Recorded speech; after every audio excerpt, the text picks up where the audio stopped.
How's it going, everyone? If you are currently working at a call center or plan on applying to work at a call center either from home or on site, and are wondering if maybe becoming a freelancer is a better option for you, in the following video, I will go ahead and present some of the pros and cons that each option provides you with. That way you're able to make a more informed decision. So let's just go ahead and jump right in and start with the basics, such as the tools you will need. So I'm sure you're already aware that if you go ahead and apply at a call center and start working on site, all the tools would already be given to you. All you have to do is show up. But if you decide to choose a campaign that sends you to work from home, of course, the tools would also be given to you, such as a working desktop, a USB headset, and in some cases, they would provide you the internet service provider or at least subsidize the cost for you. You know, I'm aware that some call centers are doing this, such as Sitel. I'm aware also that not all call centers are providing that, so be sure to go ahead and do your research prior to making that choice of which call center to choose, if that's important to you. But let's go ahead and talk about what if you become a freelancer. As a freelancer, you should not expect any of this. You should not expect to be given a laptop or a desktop to work with, a USB headset, or to have the internet service provider be covered. You know, that should all come out of your own pocket. So be sure that prior to making that leap or making that choice to work at home as a freelancer, you are already ready to go. Because, I mean, obviously, if you're not going to get the job. So keep that in mind. If you're currently not employed and don't actually have the tools to start working from home as a freelancer, the best choice for you would actually be to start off at a call center first to get the feel for the industry that you're getting yourself into. And later on, if you decide to go ahead and still want to go and become a freelancer, I would suggest doing what I would do and save up the money you need in order to get the tools, such as a laptop or a desktop, a USB headset, ensure that you have a good internet service provider in your home, and then make the decision to go ahead and either to put in your 2 weeks at your current job. I wouldn't go ahead and quit outright, because that's just not the best way to do it, you know. Just go ahead and get yourself prepared and then begin the transition to becoming a freelancer. We'll talk about why that could be a better option for you later, but that's just how I would do it. That's actually, in fact, how I did it. Prior to quitting, I went ahead and ensured I had all the tools ready, and then I put in my 2 weeks. So definitely think about that. So the greatest thing about working at a call center and signing a contract as opposed to working from home as a freelancer is the list of benefits that working at a call center provides, starting with job stability, which of course is greatly dependent on your overall responsibility as an employee. Paid vacations, which is 30 days a year. Paid sick leave. Medical coverage. Additional perks provided by the campaign you work for, which can vary from campaign to campaign. If you are in Nicaragua, of course, aguinaldo and liquidation. And of course, subsidized meals. Now, there are many other benefits that I did not mention, which can vary again from campaign to campaign, from call center to call center. But I'm sure you'll find that out when you go ahead and make the decision to start working at a call center. Now, if you want to go ahead and, again, make the decision to start working from home as a freelancer, you can forget about most, if not all, of those benefits I just mentioned that a call center provides. In regards to job stability, well, again, it's greatly dependent on your overall responsibility, but you have to keep in mind that as a freelancer, you're not under any contract, meaning that you can be let go at any time for any reason. That, of course, works both ways. You are not under contract, which means that you can make the decision to leave your employer at any time as well. Either you have a better job offer, you're sick of your boss, you're tired of working, you want to go ahead and go back to a call center industry. Whatever the reason may be, you're able to do that without any type of repercussions or any type of stress that you have to concern yourself about, because you're not under contract. So again, it works both ways, and I mean, it can be beneficial to you and your employer.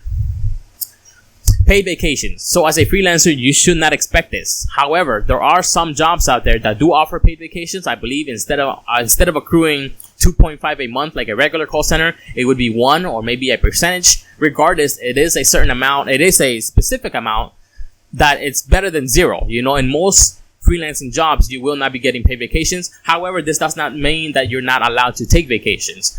You can come to an agreement with your employer, letting them know, hey, I want to take a week off vacation. And in most cases, depending on your seniority, they should not have a problem agreeing to this. I know my employers have not, but of course, don't expect to be paid during that time. Paid sick leave. Again, no, there is no paid sick leave. Remember, you're not under contract of any sort. However, you won't be required to work if you're sick. Most employers are understanding of this, and they let you know, okay, to go ahead and take a few days, or the days you need to get better. Just don't expect to be paid. If you do find a job that offers paid sick leave, I would suggest keeping that job, especially if it's a freelancing job. Of course, this should be expected at a call center, but you do have to go ahead and follow certain criteria in order to be paid for those sick leave. Just keep that in mind and do your research prior to expecting it outright. Medical coverage. You will not be having any type of medical coverage, which is important nowadays, currently with the global pandemic going on. So, if you are going to be sick, you should already have some funds readily available to be able to cover those expenses when working from home as a freelancer. Additional perks. Well, this generally applies to a call center because additional perks are given to agents dependent on the campaign they work for. With working from home, sure, there are some jobs out there that do provide you additional perks working from home. For example, I worked for 5CA, and the campaign I worked for was Secret Lab. So one of the greatest perks for Secret Lab was the fact that they actually gave you a Secret Lab chair after a certain period of time.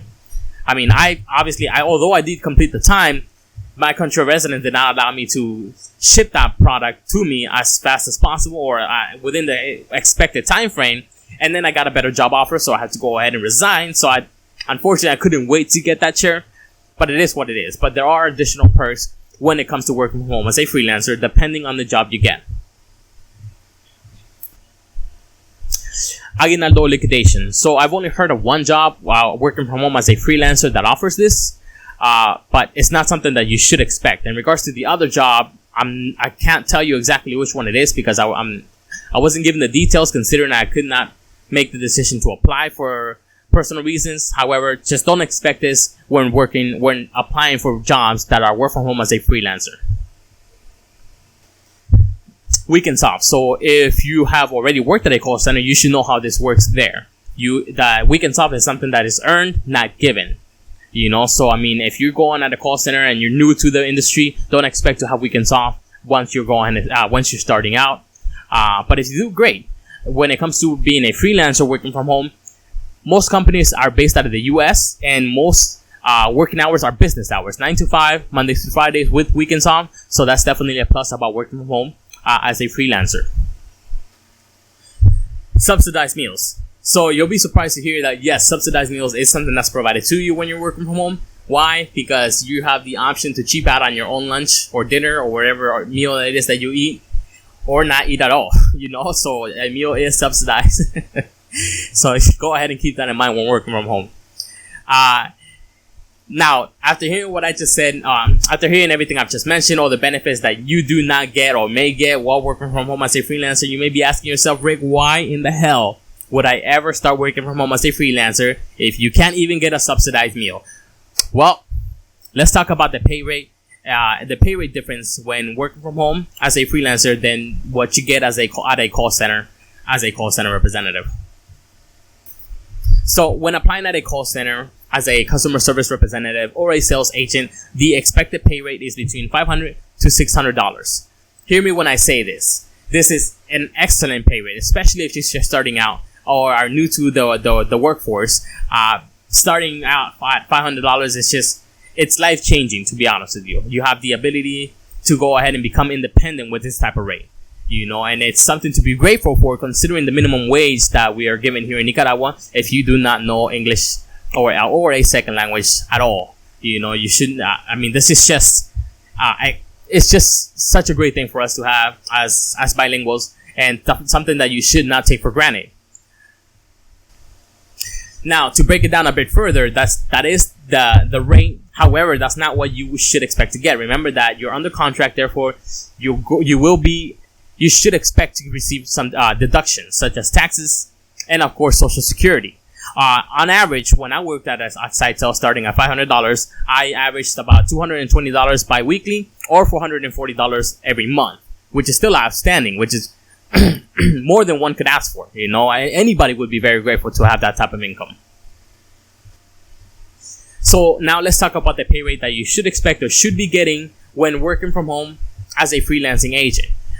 As you can see here, I'm posting up some of the job postings recently posted on Work From Home Group Nicaragua, where the starting pay rate is between $4 to $5 an hour. To put that into perspective, remember that the pay rate on a monthly basis at a call center is $500 to $600. Well, if you do the math with an hourly rate of $4 to $5, it's between $640 to $800 a month. Breaking that down into 2 weeks, that's $320 to $400 every 2 weeks. That is a huge difference.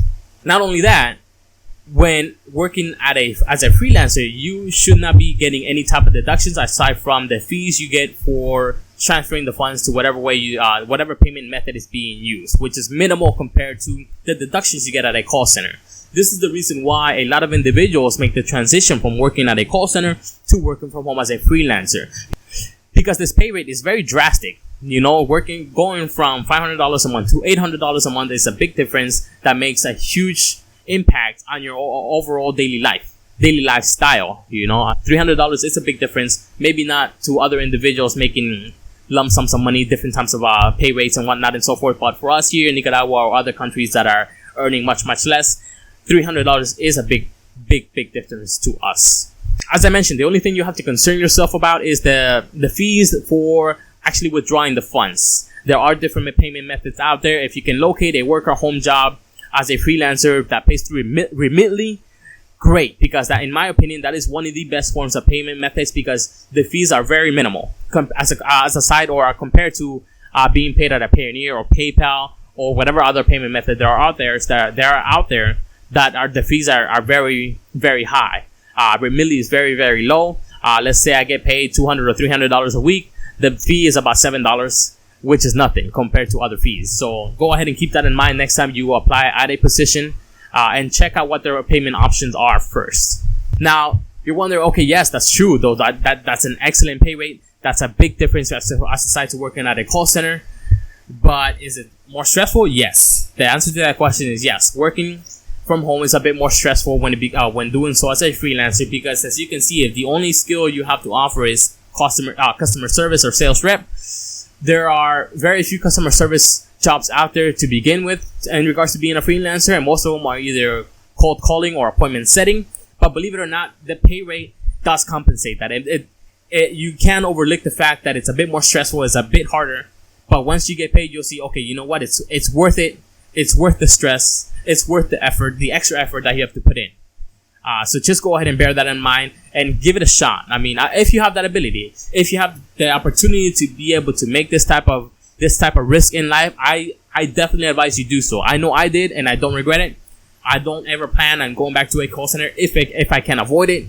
But if I have to, I will. That's not a big problem for me. I've always loved working at a call center, because one of the best things about it is the fact that you're able to make so many friends. You're able to make so many you're able to meet so many different type of people. You're able to go ahead and make a bit more of a social life, whereas to working from home, the only social life you get is the one with your cat, if you have a cat, and if you don't, I advise you get one. They're cool. So think about it. A dog also, that's the only social life you get. Your wife, or if you live with your family. I personally do not. It's just me, my wife, my dog, and my cat. So, I mean, but as the type of person I am, I'm fine with that. I can make my own social life on the weekends, which I do, which compensates the fact that I have nobody to speak to aside from my customers or my clients during my working hours. But again, it's something you get used to, and the money, the money and the pay raise or the pay difference makes that much more bearable. I'm able to withstand the fact that I'm by myself most of the time, because I get this much amount of money on a weekly or bi-weekly or a monthly basis, knowing that, okay, all my expenses are being covered. So go ahead and keep that in mind, and you have to go ahead and decide for yourself whether this is something that's worthwhile or that's something that you would like to do or not. Again, remember that there is nothing wrong with working at a call center. If anything, that would be my best suggestion to you if you're starting out, just to get a feel for the industry, just to see how great it is, just to see all the benefits, the type of pay you expect, the type of people you would meet. I'd say go for a call center off the bat. Number one decision first. If you're new to the industry, if you can, Sitel number one. I cannot stress this enough. That is just the best place to start out at. I know for a fact that I love my 5-year experience with them. If I were to ever decide to go back to a call center, I would likely go back to Sitel again, because it was just that great. I know I have many friends back there that that I would be glad to see again. And I can't say enough that this is just something that it was a life-changing experience that I would never forget. And more than likely, we'll probably go back to it maybe just to see what it's about, if anything has changed, just to give you, the viewers, a bit more of a point of view of what they're doing now as aside to what they were doing back then. Anyways, if you like this video, please subscribe and like for more.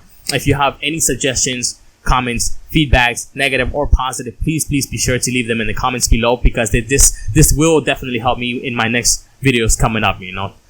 Thank you again for your time. Enjoy the rest of your day.